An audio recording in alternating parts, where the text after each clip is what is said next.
The first warning is not a footprint, it is a sound, a scream that cuts through the floodplain night like something tearing cloth. In northern Brazil, there is a creature in local folklore called the Capelobo, and the stories do not treat it like a campfire joke. They treat it like a reason to lock the door. The legend is most associated with the river regions of Pará and Maranhão, places where the forest meets water and the ground itself can feel unreliable. Capelobo is described as a hybrid, part human, part beast, and the details shift by region like the monster is adapting to the language that names it. In some versions, the head ends in a long snout, like a tapir, or like a pig or dog, and in Maranhão, the snout is often described more like a giant anteater.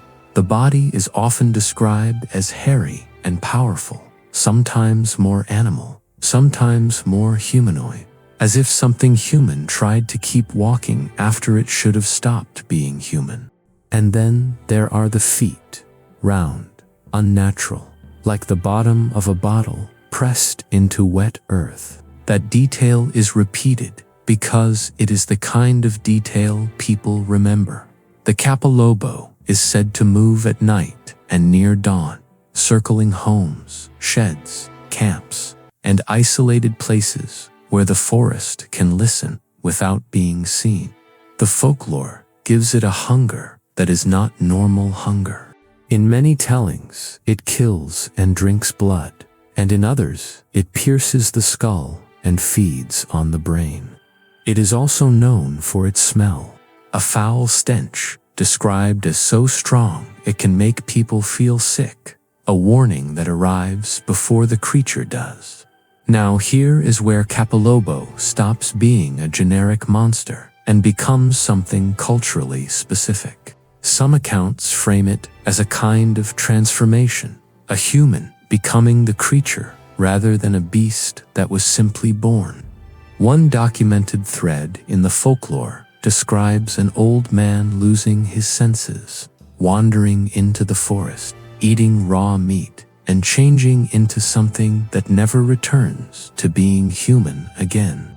That idea matters because it makes Capelobo a fear about the forest, but also a fear about what happens when society cannot hold a person anymore.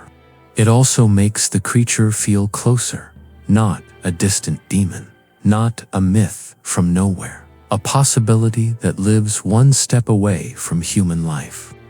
In some records, the creature is described as prowling floodplains and lowland river regions, the kind of terrain where tracks, smear, and sound travels strangely at night.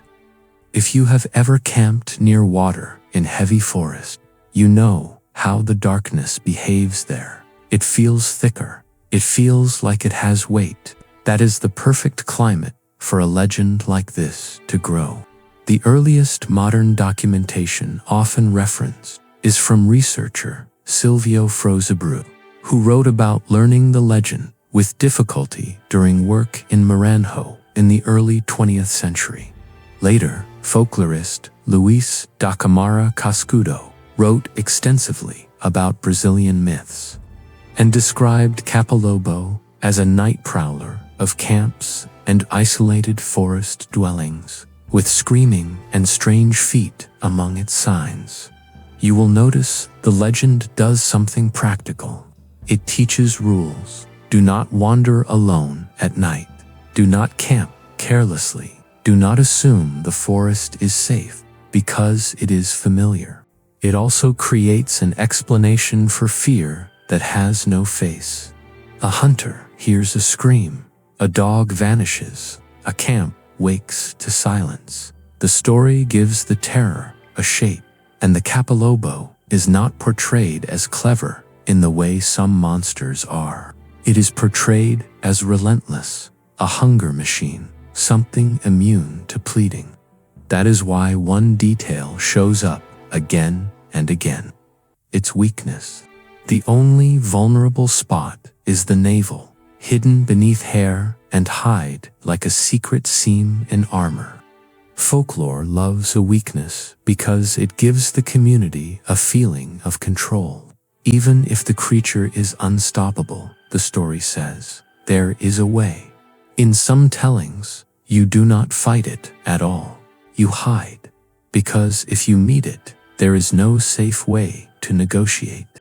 There is a modern-sounding account recorded in recent years describing a near encounter along the Xingu region with a scream, a shadowy figure, a vile smell, and perfectly round footprints left behind. That matters because it shows how folklore stays alive, not because everyone believes it literally, but because people still tell it like something that can happen to someone you know. Now, if you want to tell this as a beast case with a grounded angle, you do not have to claim it is real. You treat it as a folklore predator that maps onto real dangers, isolation, predators, illness, panic. You can also address why the descriptions vary.